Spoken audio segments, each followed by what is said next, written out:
So we're moving once more into some of the most abstract domains of philosophy. So when we dealt with epistemology, the theory of knowledge, we kind of knew that it was really abstract. I told you as much. Now that we're moving towards focusing on metaphysics, in particular the metaphysics of mathematics, we need to kind of make sure we're clear on many of the concepts that we're using to think about metaphysics, in particular, again, the metaphysics of mathematics. So let's do a quick recap here on concepts that we just learned, just to make sure that they're clear. So let's begin with a question. What is truth? Well, as you read in the lesson, a view that became popular in philosophy is to view the truth not as an object, in other words, the whole truth or one big truth, but instead as a property. Truth, in this theory, is a property of sentences or propositions. And this is very important to realize that truth is a property of only a certain kind of sentence. And really, it's actually the thought behind a certain kind of sentence. So it's only declarative sentences, and it is the thought behind that declarative sentence. So what we're talking about here is actually a proposition. A proposition is the thought that is expressed by a sentence which can be either true or false. In other words, a declarative sentence. So here I have a series of sentences. Snow is white, la neige est blanche, la nieve es blanca, der Schnee ist weiß, and I actually don't know how to pronounce Swahili, but there is that same sentence, snow is white, in Swahili. You can see pretty clearly here that there are 5 sentences there. I mean, it's clear as day. Count them, 1, 2, 3, 4, 5. However, if you know a little bit of Spanish, French, and German, and apparently Swahili, you'll realize there's actually only one thought there. So, these are 5 sentences, but only one proposition. Again, the proposition is the thought behind the declarative sentence. Interestingly, the language that we use for propositions is that they are the only ones that are truth functional. Propositions are the only thoughts behind sentences that can be either true or false. Non-propositions don't have this feature. So let me give you some examples of non-propositions. If I were to ask you something like, what's a bazooki? It is inappropriate for you to respond false. Like, it doesn't make sense as a response to a question, unless in the question you're asking true or false. But in a question like what's a bazooki, it really isn't a linguistically appropriate response to say either true or false. It just doesn't belong there. It's not the kind of response that fits. So what's a bazooki? A question, that is not a proposition. I mean, in fact, it's an interrogative sentence, not a declarative sentence, and that's how you know it's not a proposition. Think about commands. So there's many commands that we give day in and day out. Please stop talking is one. Or we have more, colorful way of saying it there in the GIF. The point is, again, to respond false if someone tells you to stop talking, that also doesn't make any sense. That's not an appropriate response. You could say no, but no is, of course, not the same thing as saying false. Here's one more non-proposition. You might need to look at this to feel this feeling, this proposition, or sorry, this non-proposition. Maybe with more volume there. Of course, exclamations are, well, they're exclamatory sentences. They're not declarative sentences. So they are, again, not propositions. They cannot be either true or false. If someone says, to you, it doesn't really make sense to say true. In sum, propositions can only be declarative sentences, or the thought behind declarative sentences, I should say, since they describe the world as opposed to ask about it or express emotion about it, and only descriptions can be true or false. Linger on that for a second. Only descriptions can be true or false. That little phrase right there, that basically gets at the heart of what a proposition is. It has to be truth functional, otherwise we're not talking about a proposition. Okay. Under this way of thinking, all propositions need a truth maker. In other words, something that makes the statement true. Now, truth makers can range. And I give an example about Sacramento being the capital of California due to the legal framework that we've agreed to, essentially. Or people before us, obviously. We didn't agree to it. But the idea there is that there is a legal fiction maintaining Sacramento as the capital of California. If we wanted to change it, we would have to make a change to that legal fiction. There's a whole procedure for that in the Constitution. But that's the idea of a truth maker. It can be, for example, a legal fiction. It could be something physical. These are kind of easier to wrap your mind around. For example, the cat is on the mat. Well, that's simply true if there's a couple of physical components arranged in a particular way.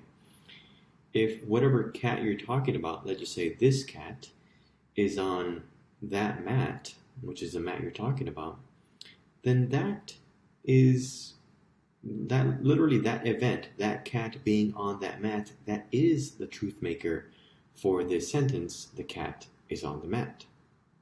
So truth makers, they basically, they don't have to be one type of thing. They can range. And the idea behind a truth maker is that it kind of allows you to think about what the truth conditions of a declarative sentence are. Like, what would make this sentence true? And we can talk in this way, we can challenge each other in this way. That's why the notion of a truth maker is so important. With all those preliminaries out of the way, let's get at the heart of today's lesson. What makes 2 + 2 = 4 true? Now, again, we're not denying that 2 + 2 = 4 is true. If anything is true, that's true. We want to know what the truth maker for this mathematical statement is. So, we know it's truth functional. We know it's a declarative sentence, right? It could be either true or false. That's clearly true. What is its truth maker? Well, there's actually a variety of positions for this. So let's just be clear on what will count as a satisfactory answer. In order to answer this question, we have to come to an agreement about what the truth maker of mathematical propositions is.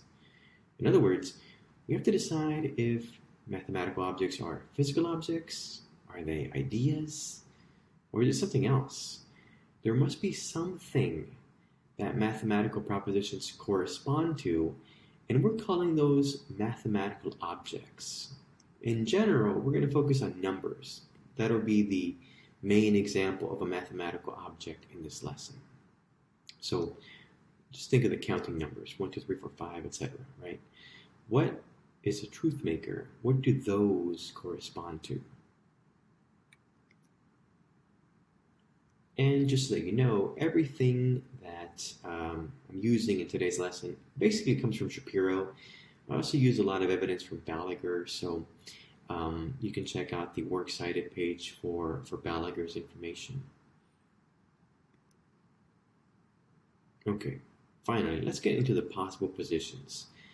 Let's begin with a very intuitive one that Aristotle may or may not have sided with. It's actually unclear, but we could say he's a decent, a close by proponent of this view. It's called Physicalism. This is the view that mathematical objects do exist. We say this because eventually we're going to look at views that say they don't exist.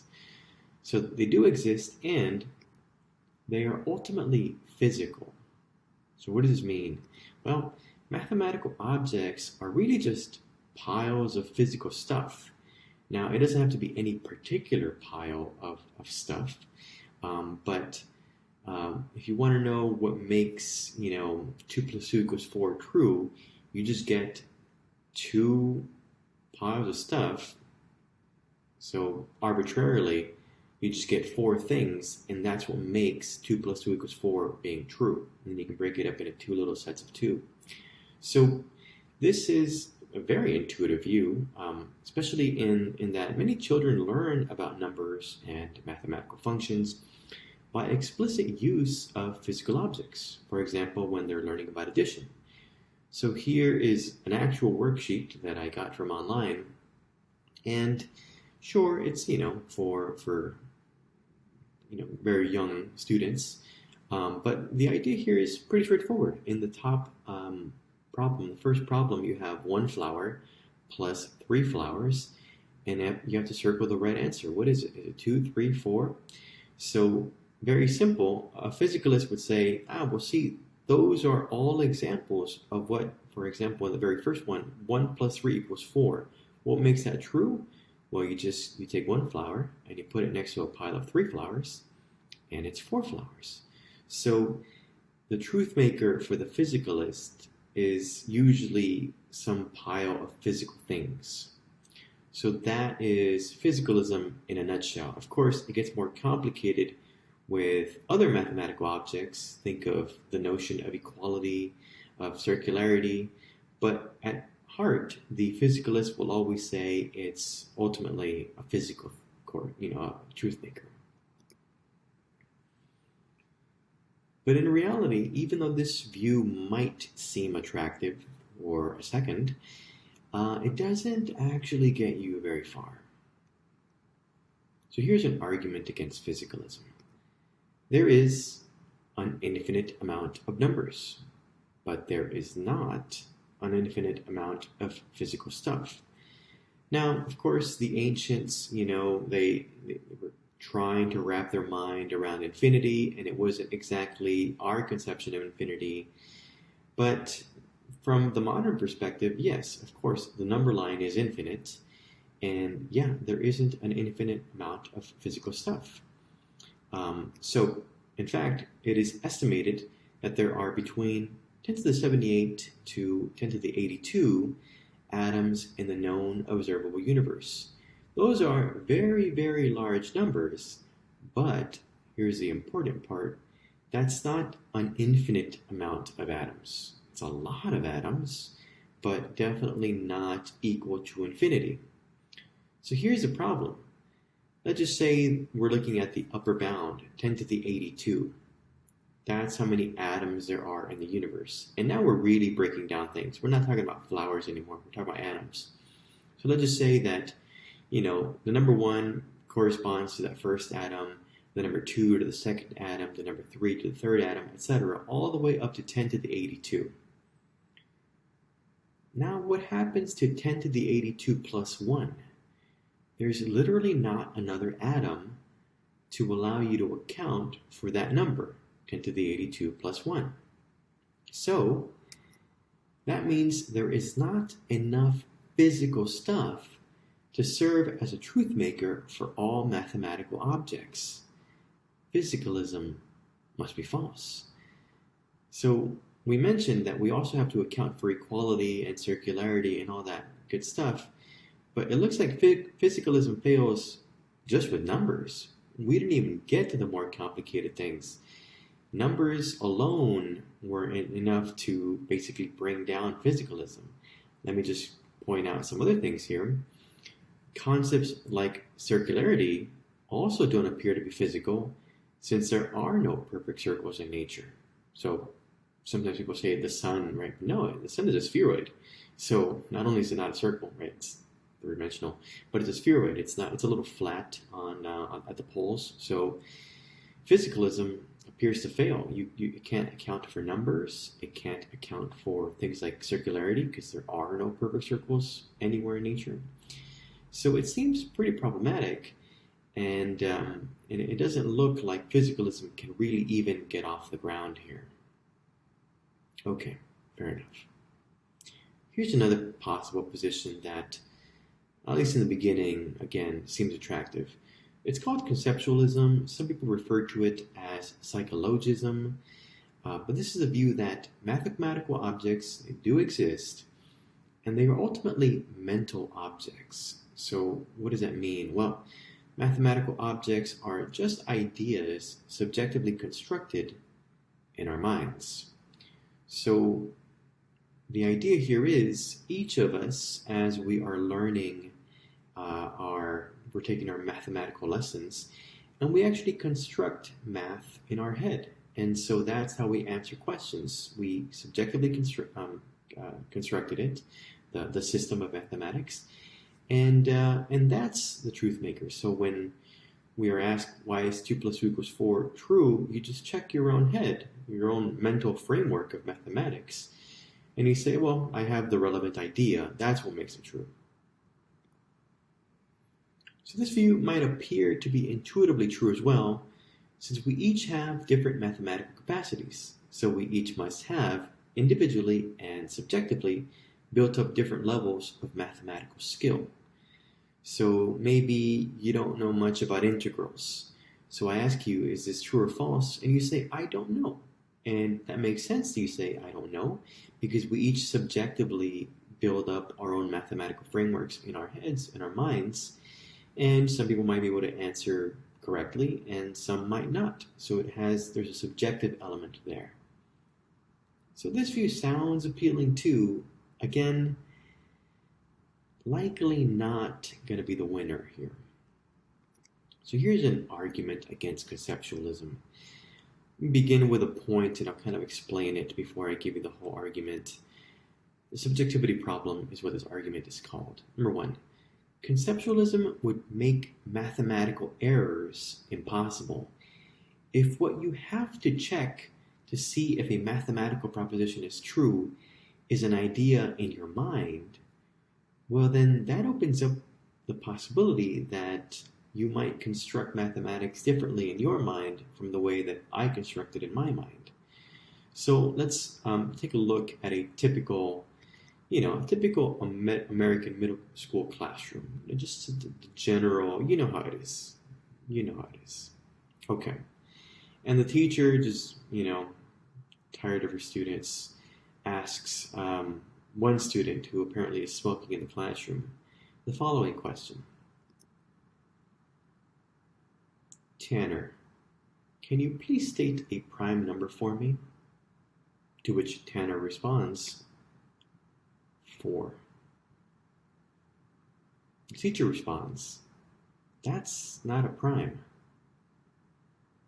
He responds, maybe your 4 isn't prime, but mine is. This is, of course, absolutely insane. He's wrong. But if the truth maker for mathematical propositions is subjectively constructed, then technically he's allowed to say what he said. So there's something weird about this conceptualism, if you see. So let me continue with the argument here. We have to accept that mathematical errors are possible. So conceptualism is false. I mean, it's really hard to deny number 2. Obviously, mathematical errors are possible. Just think about the last time you got a problem wrong on a math test. All of these are excellent examples of not knowing the right answer, although you can enjoy them if you want. The point here is, conceptualism, you can't deny premise 1. That is what conceptualism means. So either you deny mathematical errors are possible, or you say conceptualism is false. Well, so much for conceptualism. Let me give you a view that sort of has existed for a long time, and it's kind of also has newer elements being added to it. So I don't have one name for this because it isn't one view. It's two views that I'm putting together for you. Nominalism plus fictionalism. So I guess some people now call it anti-realism about mathematical objects, but I like nominalism plus fictionalism because it gets both elements in there. So first of all, the nominalism part. Mathematical objects don't exist. Mathematical propositions are strictly speaking false. So they're true in name only. They're actually not really true. They're false. Mathematical objects don't exist. That's the nominalism part. But here's the fictionalism part. So although mathematical statements are technically false, since numbers don't exist, they are true in a weak sense. In other words, they are true in the fiction of mathematics. Put another way, mathematics is socially constructed by mathematicians. And mathematicians, they lay down their axioms, the rules for how to construct mathematics, and they publish books, and the books are disseminated throughout society, and teachers read the books, and they teach it to their students. So it isn't an individually constructed fiction that we're making here. It's a collectively constructed fiction. So not individually constructed, but socially constructed.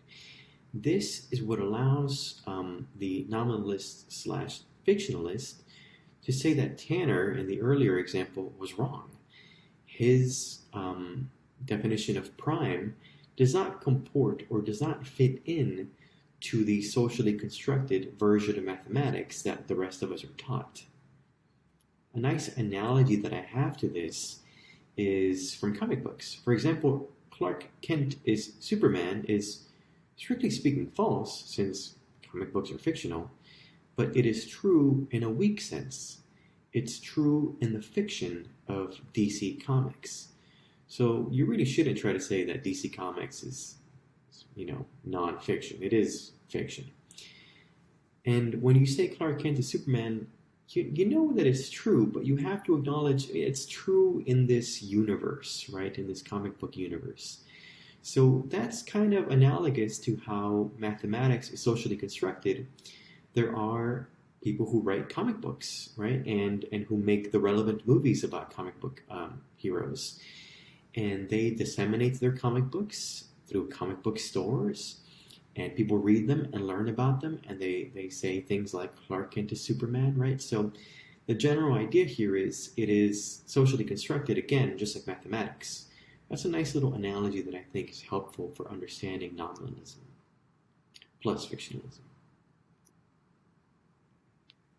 Now, there's still an objection to this view, and you can notice it's not a slam dunk as are the objections to physicalism and conceptualism, but it is still an objection. So let's hear them out. Here's an argument against nominalism slash fictionalism. So nominalism, fictionalism makes it so that propositions we know are true, no question mark. For example, 2 plus 2 equals 4, they're actually strictly speaking false, which is extremely counterintuitive. I mean, I began this lesson by saying if anything is true, 2 plus 2 equals 4 is true. I mean, that's got to be true.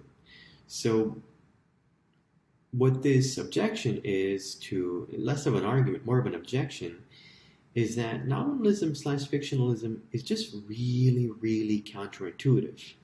So it's not a great objection. I mean, a lot of things are counterintuitive. That doesn't make them false. So definitely there is something weird going on, though. So we do need to note that at least. So here's what we're left with. A lot of people think physicalism just isn't going to cut the mustard. It's just not good enough. Conceptualism has that strange subjectivity problem, and that seems like a nightmare. So that's probably not the right view. Nominalism slash fictionalism, it has some attractive elements, and there is no knockdown argument that is kind of, easily conjured up. But it is still a little counterintuitive. So here is where I want you to kind of linger for a second. Is there any fourth option? As it turns out, there is. And I think it's equally counterintuitive to nominalism / fictionalism. It's a view, well, you'll see.